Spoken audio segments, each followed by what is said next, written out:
Hello there, Algebra IIB, and welcome to today's lesson. How do you set up and evaluate exponential growth and decay, not decal, decay functions? So some rather applicable stuff today, exponential growth and exponential decay. We're going to see a few examples, and you will experience this or have a financial advisor at some point help you out through this stuff in the near future.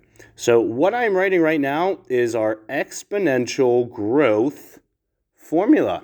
What we have is y, sometimes a, is equal to p parentheses 1 plus r to the t power. So I would write that down. Similarly, exponential decay, we are going to see is very similar.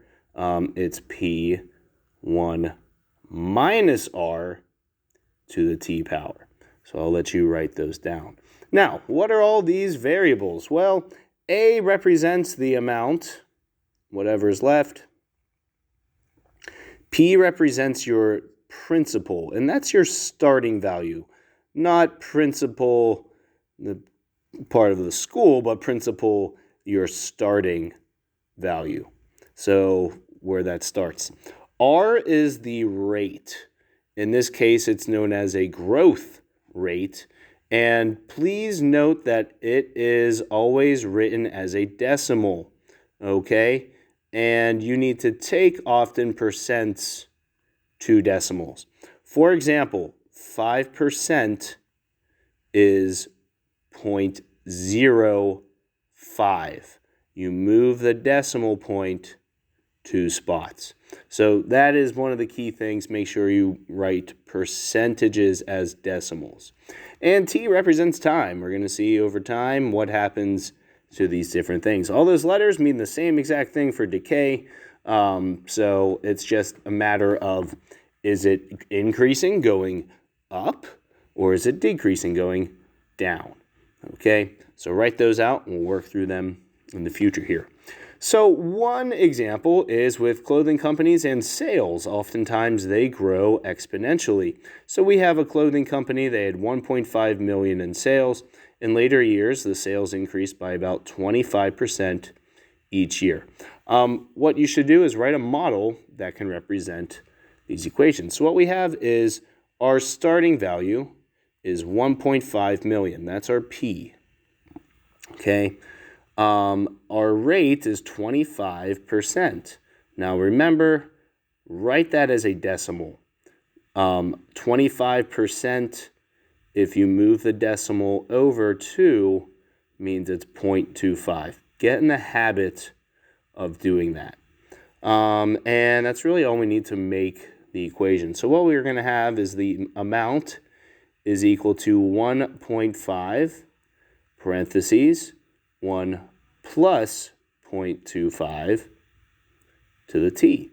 You are certainly welcome to simplify that as 1.25 to the t. And that's the model. That's really the basis for everything else from there. Okay? What you can do with that is predict sales after 8 years, after 10 years, after 20 years. All sorts of things which can be helpful if you ever own a business someday. So here's where your calculator comes handy. What you can do is go under y equals. You can type in the equation 1.5 parentheses 1.25. And instead of t, we're going to put that to the x. So you should notice all that there. Now, what you can do is, and there's two ways to do this, but I'm showing you this way, is if we go to the table, second graph, and if we go down to where x, this is our years, where x is 8, that's going to tell us the value. So when x is 8, it's going to be 8.94 million. Don't worry about necessarily where you round in this case, you'll be all right. So 8.94, I threw in million there. You can find, again, other things on the table. It's all there for you, but good deal. Buying a new computer.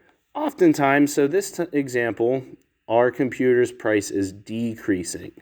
So decreasing means we're going to take one minus the rate.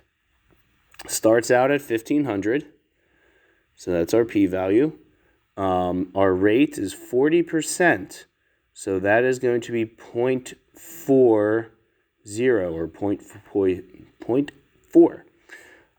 The equation, 1,500, 1 minus 0.4 to the t.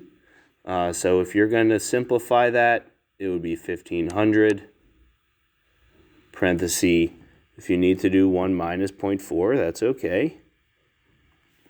60.60.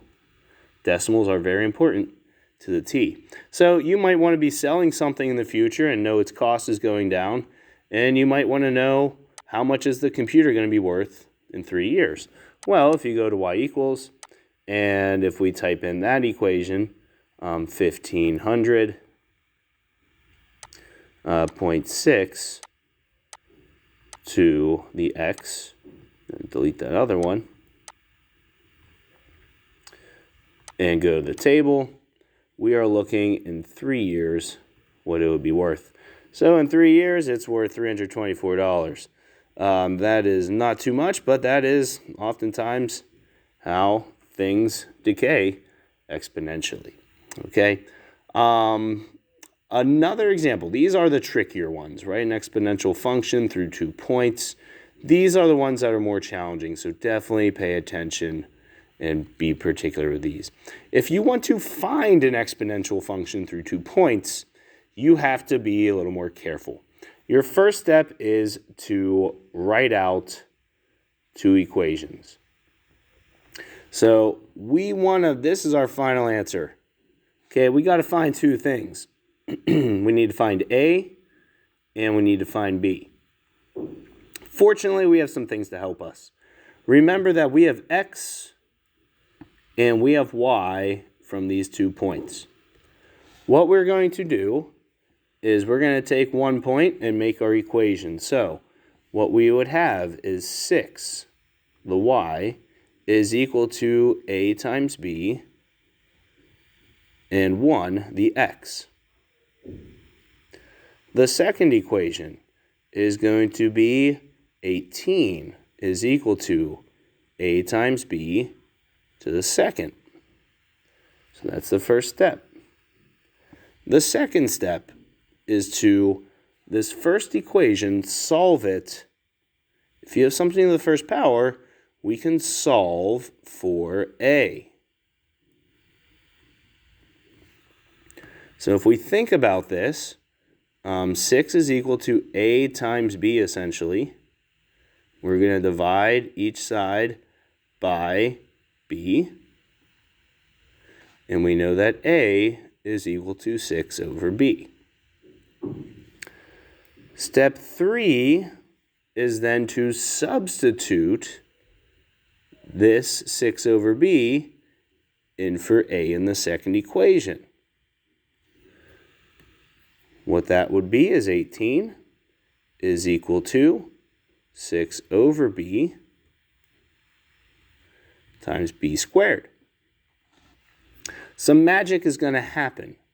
A B squared over B are going to cancel, so we would be left with 18 is equal to 6 times B, divide by 6, and we get B is equal to 3. So we found one of those things. B is equal to 3. Awesome deal. Now we still need to find A.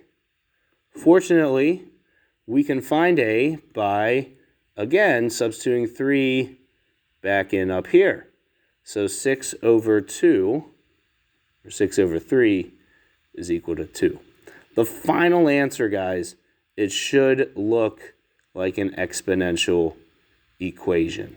So focus on finding A and B, and then afterwards, you can plug everything in. So they are of the trickier type.